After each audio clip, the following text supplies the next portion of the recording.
ఢిల్లీలో అఖిలపక్ష భేటీ ప్రారంభమైంది. ఈ సమావేశానికి రక్షణ మంత్రి రాజ్నాథ్ సింగ్ అధ్యక్షతన అఖిలపక్షం సమావేశమైంది. హోంమంత్రి అమిత్ షా, పార్లమెంటరీ వ్యవహారాల మంత్రి కిరణ్ రిజిజు ప్రభుత్వం తరపున హాజరయ్యారు. ఈ భేటీలో ప్రతిపక్ష పార్టీల నేతలకు భారత్ ఎందుకు ప్రతీకార దాడులు చేయాల్సి వచ్చింది, భవిష్యత్తులో రాబోయే పరిణామాలపై వారికి స్పష్టంగా వివరించనుంది. ఈ సమావేశంలో రాజ్యసభలో ప్రతిపక్ష నేతగా ఉన్న మల్లికార్జున్ ఖర్గే, లోక్సభలో విపక్ష నేతగా ఉన్న రాహుల్ గాంధీతో పాటుగా పలువురు హాజరైనట్టుగా తెలుస్తోంది.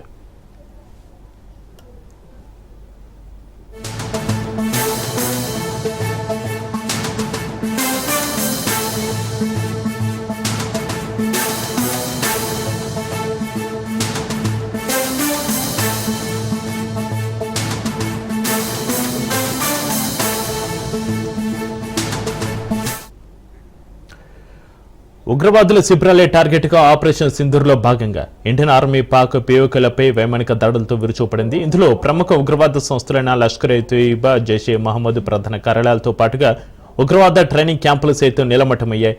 ఈ నేపథ్యంలోనే కేంద్రం అఖిలపక్ష సమావేశాన్ని ఏర్పాటు చేసింది.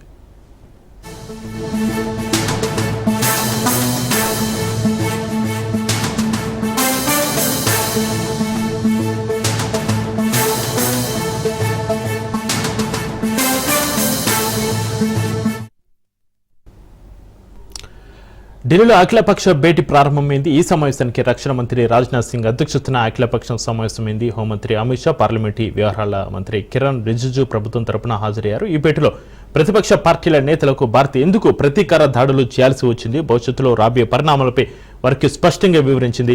ఈ సమావేశంలో రాజ్యసభలో ప్రతిపక్ష నేతగా ఉన్న మల్లికార్జున్ ఖర్గే, లోక్సభలో విపక్ష నేతగా ఉన్న రాహుల్ గాంధీతో పాటుగా పలువురు హాజరైనట్టుగా తెలుస్తుంది. ఉగ్రవాదుల శిబిరాలే టార్గెట్ గా ఆపరేషన్ సింధూర్లో భాగంగా ఇండియన్ ఆర్మీ పాక్ పిఓకేలపై వైమానిక దాడులతో విరుచుకుపడింది. ఇందులో ప్రముఖ ఉగ్రవాద సంస్థలైన లష్కర్-ఇ-తోయిబా, జైషే మహమ్మద్ ప్రధాన కార్యాలయాలతో పాటుగా ఉగ్రవాద ట్రైనింగ్ క్యాంపులు సైతం నిలమట్టమయ్యాయి. ఈ నేపథ్యంలోనే కేంద్రం అఖిలపక్ష సమావేశాన్ని ఏర్పాటు చేసింది. ఈ సమావేశానికి సంబంధించి మరింత సమాచారాన్ని మా ప్రతినిధి సైదులు లైవ్ లో అందిస్తారు. సైదులు.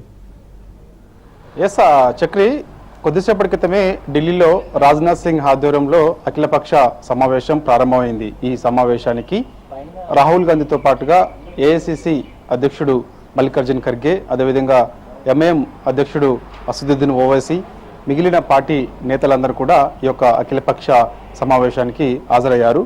అయితే ఆపరేషన్ సింధూర్ ఏ విధంగా జరిగింది, ఎక్కడ పాకిస్తాన్ ఉగ్ర స్థావరాలపైన ఏ టైంలో దాడి చేశామనే దానిపైన రాజ్నాథ్ సింగ్ అఖిలపక్ష సమావేశంలో పార్టీ నేతలకు వివరిస్తారు. అంటే ఎందుకు చేయాల్సి వచ్చింది, వాళ్ళు పహల్గామ్లో ఉగ్రవాదులు వచ్చి ఆనాడు 26 మందిని పొట్టన పెట్టుకున్న సంగతి అందరికీ తెలిసిన విషయమే కాబట్టి సో అందుకు ఖచ్చితంగా ప్రతీకార చర్య త్వరలోనే ఉండబోతుందని ఆనాడు రాజ్నాథ్ సింగ్ ప్రకటన చేశారు. ప్రకటన తర్వాత నిన్న ఈ యొక్క పాకిస్తాన్ ఉగ్ర స్థావరాలపైన మొత్తం 9 ప్లేస్లలో మన యొక్క వైమానిక దాడులు జరిగాయి. భారత్ ఆర్మీ సైన్యం ఆ యొక్క ఉగ్ర స్థావరాలపైన దాడులు జరిపి వచ్చింది కాబట్టి సో ఆ ఉగ్ర స్థావరాలపైన దాడులు జరిపిన విషయాన్ని అఖిలపక్ష సమావేశంలో రాజ్నాథ్ సింగ్ వెల్లడిస్తారు. అసలు ఎందుకు చేయాల్సి వచ్చింది, ఎంతమంది ఈ యొక్క ఉగ్ర స్థావరాలు దాడి చేసినప్పుడు మరణించారనే దానిపైన ఒక క్లారిటీ కూడా అఖిలపక్ష సమావేశంలో ఆయన వివరిస్తారు. ఇప్పటికే అన్ని పార్టీల నుంచి ఈ యొక్క ఆపరేషన్ సింధూర్కు సంబంధించి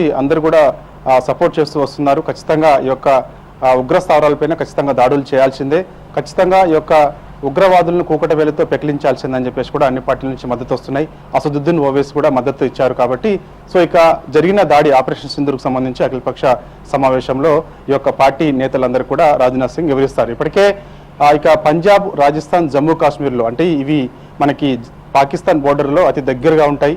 మనకి పాకిస్తాన్ సరిహద్దు వచ్చేసి 3323 కిలోమీటర్లు ఉంటుంది. సో అత్యధికంగా రాజస్థాన్లో ఎక్కువగా రాజస్థాన్ ప్రాంతం ఎక్కువగా ఈ యొక్క పాకిస్తాన్ బోర్డర్లో ఎక్కువ కిలోమీటర్లు విస్తరించి ఉంది. సో అందుకు పంజాబ్, రాజస్థాన్, జమ్మూ కాశ్మీర్లో హై అలర్ట్ ప్రకటించింది భారత్ ప్రభుత్వం. సో ఇప్పటికే ఆ యొక్క ప్రాంతాల్లో మిసైల్స్ అన్ని కూడా రెడీగా ఉంచారు. ఎందుకంటే పాకిస్తాన్ ఏ సమయంలో అయినా సరే మరొకసారి భారత్ పైన దాడి చేసే అవకాశం ఉన్న నేపథ్యంలో అందుకు భారత్ కూడా ఈ యొక్క పాకిస్తాన్ బోర్డర్ పరిధిలో ఉన్నటువంటి రాష్ట్రాలు, పంజాబ్ రాష్ట్రం కానీ, రాజస్థాన్ కానీ, జమ్మూ కాశ్మీర్ రాష్ట్రాలకు సంబంధించినటువంటి పోలీసులు అందరూ కూడా సెలవులు రద్దు చేశారు.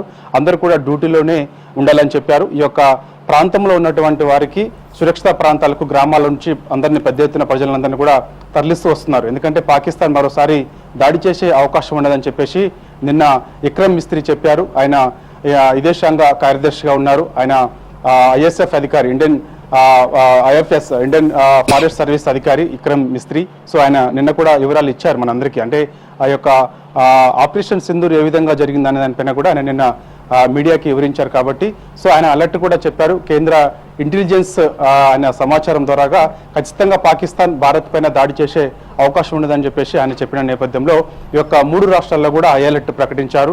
మరోవైపు ఈ యొక్క ప్రాంతంలో ఉన్న వారందరినీ కూడా సురక్షిత ప్రాంతాలకు తరలిస్తున్నారు. ఎప్పటికైనా సరే ఆ యొక్క ప్రాంతంలో ఇప్పటికే పాక్ కొన్ని కవింపు చర్యలకు పాల్పడుతుంది. కొన్ని ప్రాంతాల్లో జమ్మూ కాశ్మీర్ దగ్గర ఉన్న ప్రాంతాల్లో కూడా కాల్పులకు తెగపడుతుంది. ఈ యొక్క కాల్పులకు తెగబడినప్పుడు నిన్న 13 మంది మన భారత్ చెందిన వాళ్ళు కొంతమంది మరణించారు. కాబట్టి సో ఇదంతా కూడా బాధాకరమైన విషయమే. సో కాబట్టి ఉగ్ర స్థావరాలపైన టార్గెట్గా మనం దాడి చేయాల్సి వచ్చింది. సో ఆ దాడికి సంబంధించినటువంటి వివరాలన్నీ కూడా మరి కాసేపట్లో రాజ్నాథ్ సింగ్ ఆధ్వర్యంలో ఆల్రెడీ స్టార్ట్ అయింది.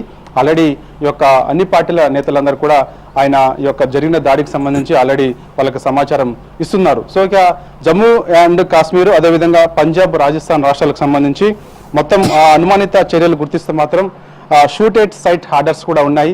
రాజస్థాన్ కానీ, అదేవిధంగా పంజాబ్ కానీ, జమ్మూ కాశ్మీర్లో ఏమైనా అనుమానితంగా ఎవరైనా వచ్చినా కూడా, లేదంటే ఏమైనా పాకిస్తాన్ నుంచి మన వైపు ఏమైనా వైమానిక దాడులు జరిగే అవకాశం ఉంటే ఖచ్చితంగా ఈ యొక్క ఆర్మీకి మొత్తం ఆర్డర్స్ ఇచ్చారు.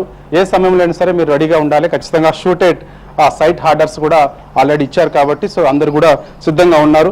సో ఇక పాకిస్తాన్కి సంబంధించి మొత్తం 3323 కిలోమీటర్ల మేర మనకి బోర్డర్ ఉంది. కాబట్టి ఈ యొక్క 3320 కిలోమీటర్లు మొత్తం కూడా BSF ఆధీనంలోకి తీసుకుంది. మొత్తం BSF బోర్డర్ సెక్యూరిటీ ఫోర్స్ మొత్తం కూడా ఆ పరిధిలోనే ఉంది. మొత్తం ఆర్మీకి కూడా సెలవులు రద్దు చేసింది భారత్.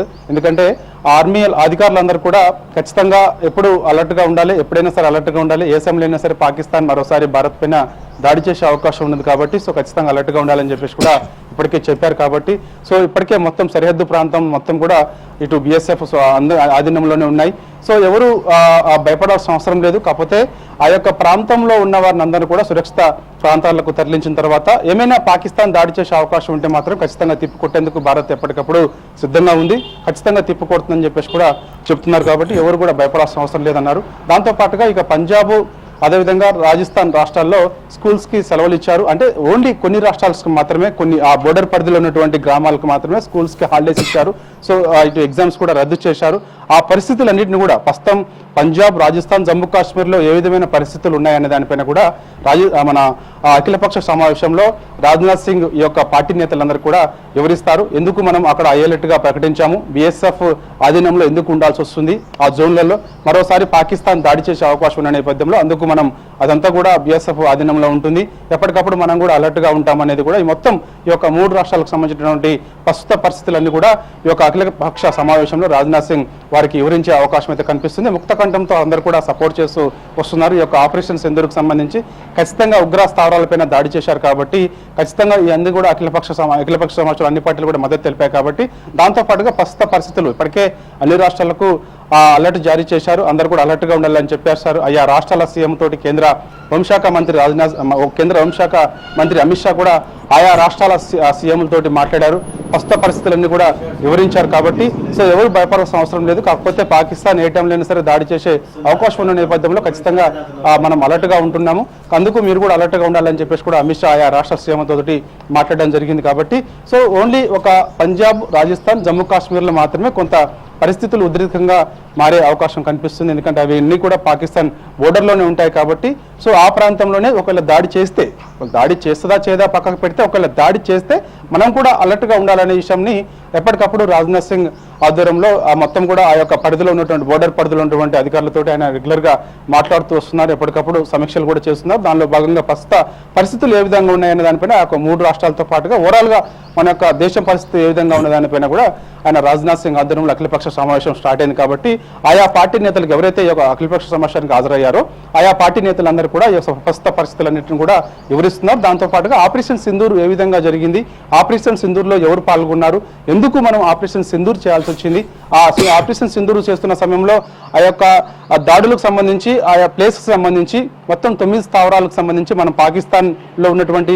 ఉగ్ర స్థావరాలకు సంబంధించి దాడి చేశాం కాబట్టి సో ఆ యొక్క స్థావరాలపైన దాడి చేసిన వివరాలన్నింటినీ కూడా రాజ్నాథ్ సింగ్ ఆ అఖిలపక్ష సమావేశంలో ఆయా నేతలకు వివరిస్తున్నారు. శక్రి, అయితే సైదులు, ఈ భేటీలో ప్రతిపక్ష పార్టీల నేతలకు భారత్ ఎందుకు ప్రతీకార దాడులు చేయాల్సి వచ్చింది, భవిష్యత్తులో రాబోయే పరిణామాలపై వారికి స్పష్టంగా వివరించనున్న నేపథ్యంలో ప్రతిపక్ష పార్టీల నేతల నుంచి కూడా సలహాలు సూచనలు తీసుకునే అవకాశం ఉందా? మున్ముందు తీసుకోబోయే చర్యలకి వీరి నుంచి ఖచ్చితంగా చక్రి, ఎందుకంటే అఖిలపక్ష సమావేశం పెట్టింది అందుకు, ఎందుకంటే ప్రతిపక్ష పార్టీల నుంచి ఎటువంటి సలహాలు తీసుకోవాలనే దానిపైన కూడా కొన్ని సలహాలు సూచనలు ఇస్తే తీసుకుంటామని చెప్పేసి రాజ్నాథ్ సింగ్ చెప్పారు. ఎందుకంటే ఆ యొక్క సలహాలు సూచనలు అంటే ఒకవేళ మనం పాకిస్తాన్ ఉగ్ర స్థావరాలపైన దాడి చేశాం కాబట్టి సో నేరుగా పాకిస్తాన్ ఒకవేళ భారత్ పైన దాడి చేసే అవకాశం ఉంటే కొంత నష్టం కలుగుతుంది, ఆస్తి నష్టం కలుగుతుంది, ప్రాణ నష్టం కలుగుతుంది కాబట్టి సో అందుకు మనం ఏం చేయాలనే దానిపైన కూడా పార్టీ అఖిలపక్ష సమావేశంలో చర్చకు వస్తుంది. దాని తర్వాత ఆయా నేతలతోటి అంటే ఇప్పుడు మనకి కాంగ్రెస్ పార్టీ ప్రతిపక్షంలో పార్లమెంట్లో ప్రతిపక్ష హోదాలో ఉంది కాబట్టి కాంగ్రెస్ పార్టీ నుంచి రాహుల్ గాంధీ హాజరయ్యారు, మల్లికార్జున్ ఖర్గే హాజరయ్యారు, సో మిగిలిన పార్టీ నేతలందరూ కూడా హాజరయ్యారు కాబట్టి సో ఎవరైతే ఎన్డీఏలో కీలకంగా ఉంటారో ఆ నేతలందరూ హాజరయ్యారు. దాంతోపాటుగా ఇండియా కూటమిలో ఉన్నటువంటి కీలక నేతలందరూ కూడా హాజరయ్యారు కాబట్టి సో ఇండియా కూటమిలో ఉన్నటువంటి నేతలు అందరూ కూడా కొన్ని సలహాలు సూచనలు ఇచ్చే అవకాశం కనిపిస్తుంది. ఆ సలహాలు సూచనలు కూడా మేము తీసుకుంటామని చెప్పేసి రాజ్నాథ్ సింగ్ ప్రకటన చేశారు. తీసుకునే అవకాశం కూడా ఉంటుంది, ఎందుకంటే తర్వాత ఫర్దర్గా ఏ విధంగా ఉండబోతుంది అనే దానిపైన కూడా మనము ఆ యొక్క నేతల నుంచి సలహాలు తీసుకోవడం కూడా మంచిది అనేది కూడా రాజ్నాథ్ సింగ్ ఒక నిర్ణయానికి వచ్చారు. ఎందుకంటే ఈ యొక్క ఎన్డీఏ కూటమిలో ఉన్నటువంటి పార్టీలందరూ కూడా ముక్త కంఠంతో ఆల్రెడీ సపోర్ట్ చేస్తారు. ఇండియా కూటమిలో ఉన్న వాళ్ళందరూ కూడా సపోర్ట్ చేశారు. ఖచ్చితంగా ఈ యొక్క ఉగ్ర స్థావరాలపైన దాడులు చేయాల్సిందే, ఉగ్రవాదులు ఎవరైతే ఉంటారో వారందరినీ కూడా కూకట వేలతోటి పెగిలించాల్సిందే ఖచ్చితంగా. ఎందుకంటే మనకి అటు ఆనాడు పార్లమెంట్ నుంచి మొదలు పెడితే పహల్గామ్ వరకు కూడా దాదాపుగా 350కి పైగా మంది భారత పౌరులను పొట్టన పెట్టుకున్నారు ఉగ్రవాదులు కాబట్టి సో ఖచ్చితంగా ఇలాంటి దాడులు మరోసారి భారత్కు సంబంధించి కానీ ప్రపంచం ఎక్కడైనా సరే జరగకుండా ఉండాలంటే మాత్రం ఖచ్చితంగా కూకట వేలతోటి పెగిలించాల్సిందే ఉగ్రవాదాన్ని. ఆ ఉగ్రవాదాన్ని పెంచి పోషిస్తుంది పాకిస్తాన్. ఎందుకంటే IMF నిధుల ద్వారాగా ఈ యొక్క ఉగ్ర స్థావరాలకు సంబంధించి నిధులు కేటాయించి వాటిని పెంచి పోషిస్తుంది కాబట్టి సో అలాంటి ఉగ్ర స్థావరాలకు సంబంధించి లేకుండా చేయడం భారత్కు ఒకటే సాధ్యమవుతుందని కూడా ఒక నిర్ణయానికి వచ్చారు. కాబట్టి దాంతో పాటుగా అఖిలపక్ష సమావేశంలో ఇతర పార్టీ నేతల నుంచి కూడా కొన్ని సలహాలు సూచనలు ఇస్తే అవి ఖచ్చితంగా ఇటు రిసీవ్ చేసుకునే అవకాశం కనిపిస్తుంది. ఫర్దర్ గా మనం ఏం చేయాలనేది కూడా ఒక నిర్ణయానికి వస్తారు. అఖిలపక్ష సమావేశం ఆల్రెడీ స్టార్ట్ అయింది కాబట్టి అందులో చర్చించిన అంశాలు అదేవిధంగా ఇతర పార్టీల నుంచి వచ్చినటువంటి సలహాలు సూచనలు అన్ని కూడా రిసీవ్ చేసుకున్న తర్వాత ఒకవేళ ప్రెస్ నోట్ విడుదల చేయడం కానీ లేదంటే మీడియా సమావేశం కూడా పెట్టే అవకాశం ఉంది. అఖిలపక్ష సమావేశంలో తీసుకున్న నిర్ణయాలు ఏంటి, ఇటు అదేవిధంగా ఇతర పార్టీల నుంచి సలహాలు సూచనలు వచ్చినటువంటి అంశాలు ఏంటి అనే దానిపైన కూడా మొత్తం ప్రెస్ మీడియాకి కూడా మనకి తెలిపే అవకాశం అయితే కనిపిస్తుంది మరి కాసేపట్లో. Right, thank you Saidulu.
ప్రధానమంత్రి నరేంద్ర మోడీతో NSA అజిత్ దోవల్ భేటీ అయ్యారు. ఆపరేషన్ సింధూర్ తర్వాత తొలిసారి ఆయన సమావేశమయ్యారు. సరిహద్దులోని పరిస్థితులపై చర్చించనున్నట్టుగా సమాచారం. మోడీతో దోవల్ భేటీతో మరోసారి ఏం జరగబోతుందనే దానిపై అందరిలో ఉత్కంఠ నెలకొంది.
మరో బ్రేకింగ్ చూస్తున్నాం. ఆక్రమణదారులపై కేసు నమోదు చేసి వేగవంతమైన విచారణతో సత్వర చర్యలు తీసుకోవడమే లక్ష్యంగా రూపుదిద్దుకున్న హైడ్రా పోలీస్ స్టేషన్ ఇవాళ ప్రారంభం కాబోతుంది.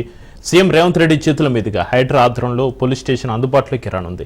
రాణిగంజ్లోని బుద్ధ భవన్ పక్కన ఉన్న G+2 భవనంలో ఈ స్టేషన్ ఏర్పాటు చేశారు. మొదటి SHOగా ACP పి తిరుమల్ నియమితులయ్యారని, మరో 6 ఇన్స్పెక్టర్లు, 12 మంది ఎస్ఐలు, 30 మంది కానిస్టేబుల్ విధులు నిర్వర్తించనున్నట్టుగా వివరించారు.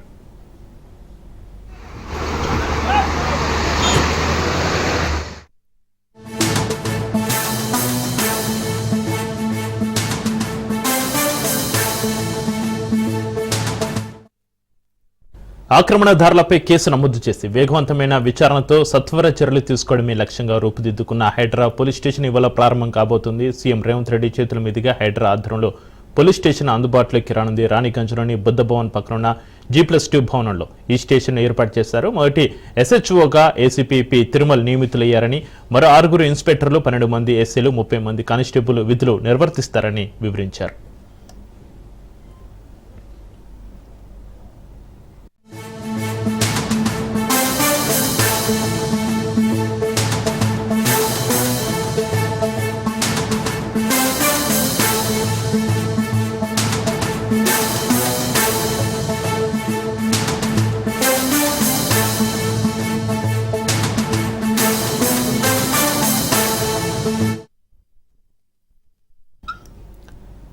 మరో బ్రేకింగ్ న్యూస్ చూస్తున్నాం. ముంబై నటి జిత్వాని వేధింపుల కేసులో ఐపీఎస్ అధికారులు విశాల్ గున్ని, కాంతి రాణా తాత దాఖలు చేసిన క్వాష్ పిటిషన్లపై కాసేపట్లో హైకోర్టులో విచారణ జరగనుంది. హైకోర్టు ఆదేశాల మేరకు 2 ఐపీఎస్లకు సిఐడి నోటీసులు ఇవ్వనుంది. జిత్వాని కేసులో ఇప్పటికే PSRను అరెస్టు చేయగా కస్టడీ తర్వాత సిఐడి అధికారులు నోటీసులు ఇచ్చారు. విచారణ అనంతరం కోర్టు ఉత్తర్వులను అనుసరించి 2 ఐపీఎస్ అధికారుల విచారణలో సిఐడి తదుపరి చర్యలు చేపట్టనుంది.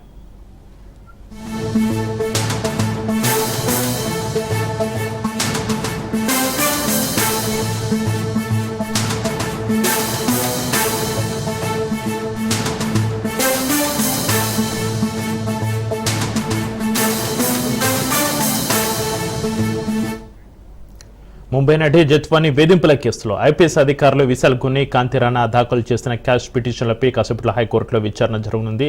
హైకోర్టు ఆదేశాల మేరకు 2 ఐపీఎస్లకు సిఐడి నోటీసులు ఇవ్వనుంది. జిత్వాని కేసులో ఇప్పటికే PSRను అరెస్టు చేయగా కస్టడీ తర్వాత సిఐడి అధికారులు నోటీసులు ఇచ్చారు. విచారణ అనంతరం కోర్టు ఉత్తర్వులను అనుసరించి 2 ఐపీఎస్ అధికారుల విచారణలో సిఐడి తదుపరి చర్యలు చేపట్టనుంది. ఇక దీనికి సంబంధించి మరింత సమాచారాన్ని మా ప్రతినిధి శ్రీనివాస్ ఫోన్లైన్ అందిస్తారు. శ్రీనివాస్,